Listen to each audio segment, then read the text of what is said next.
தந்தை மகன் தூயாவின் பெயராலே ஆமேன். லூக்கா எழுதிய நற்செய்தி வாசகம் அதிகாரம் 8 இறை வசனங்கள் 19 முதல் 21 முடிய. அக்காலத்தில் இயேசுவின் தாயும் சகோதரர்களும் இயேசுவிடம் வந்தார்கள். ஆனால் மக்கள் திரளாக இருந்த காரணத்தால் அவரை அணுக முடியவில்லை. உம் தாயும் சகோதரர்களும் உம்மை பார்க்க விரும்பி வெளியே நின்று கொண்டிருக்கிறார்கள் என்று அவருக்கு அறிவித்தார்கள். அவர் அவர்களை பார்த்து, இறை வார்த்தையை கேட்டு அதன்படி செயல்படுகிறவர்களே என் தாயும் என் சகோதரர்களும் ஆவார்கள் என்றார். ஆண்டவரின் அருள்வாக்கு. கிறிஸ்துவே உமக்கு புகழ். அன்பான சகோதரிகளே, இன்று பொதுக்காலம் 25ஆம் வாரம் செப்டம்பர் 24ஆம் தேதி 2024ஆம் வருடம் செவ்வாய்க்கிழமை. இன்றைய நற்செய்தியில் பாருங்க, இயேசு கிறிஸ்து ஆண்டவர் செம்மையான ஒரு விஷயத்தை எடுத்துக்கிறாருங்க. அது இறை வார்த்தையை கேட்டு அதன்படி செயல்பட்டாலே போதும், நாமளும் இயேசுடைய உறவினர்களாக மாற முடியும். ஓகேங்களா? உறவினர்கள் அர்த்தம் ஒரே ரத்தத்தை சேர்ந்தவர்களாக மாற முடியும். ஓகேங்களா? ஸோ என்ன பண்ணோம், நாமளாம் இறை வார்த்தை கேட்டு அதன்படி செயல்படணும்.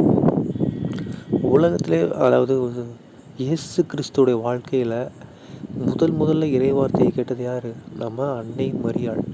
கடவுளுடைய வார்த்தையை கபிரியல் தூதர் வழியாக கேட்டு அதன்படி நடந்தனால தான் நம்மளையெல்லாம் மீட்பர் பிறந்தார். கரெக்டுங்களா?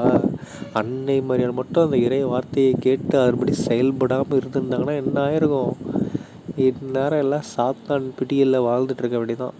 ஓகேங்களா? உலகம் அடைந்திருக்காது. எல்லாம் ஏனோதானு வாழ்ந்து உலகம் எப்பயோ கடவுளுக்கு கோபத்துக்கு ஆளாகி அழிஞ்சு போயிருக்கும். கரெக்டுங்களா? ஸோ நம்ம எல்லாரையும் மீட்கிறதுக்கு கடவுள் பூமியில் பிறக்கணும் மனிதனாக அப்படின்னா அதுக்கு நம்ம அன்னை மரியாள் கடவுளுடைய வார்த்தையை கேட்டனால தான் நடந்துச்சு. ஓகேங்களா? ஸோ அது மட்டும் இல்லாமல் பாருங்களேன், அன்னை மரியாள் எவ்வளோ ஆசையாக தேடி வந்திருக்காங்க பாருங்கள் நம்ம ஏசப்பாவை. அதை படிக்கும்போது எனக்கு அப்படியே ரொம்ப புத்துணர்ச்சியாக இருந்தது. ஓகேங்களா? தாயும் சகோதரரும் உம்மை பார்க்க விரும்பி வெளியே நின்றுருக்காங்க அப்படின்ட்டாங்க பார்த்தீங்களா? ஸோ நம்மளும் அந்த மாதிரி தான் ஏசப்பா பார்க்க விரும்பி நிற்கணும். அதே மாதிரி அவருக்கு சொன்ன வழியில் நடந்தோம்னா நாமளும் நம்ம மூலமாகவும் கடவுள் ஒரு சில திட்டங்கள் வச்சுருப்பார் இல்லையா? அந்த திட்டங்கள் நிறைவேறும், சீக்கிரமாக நிறைவேறும். ஓகேங்களா? கடவுள் வச்சுருப்பாரு, அது சீக்கிரமாக நிறைவேறணும். என்ன பண்ணணும்? அவருடைய வார்த்தையை கேட்டு செயல்படணும். சரிங்களா? தந்தை மகன் தூயாவின் பெயராலே ஆமேன். இயேசுக்கே புகழ், இயேசுக்கே நன்றி, மரியே வாழ்க. இயேசுவின் ரத்தம் ஜெயம், ஹல்லேலூயா, பிரைஸ் தி லார்ட்.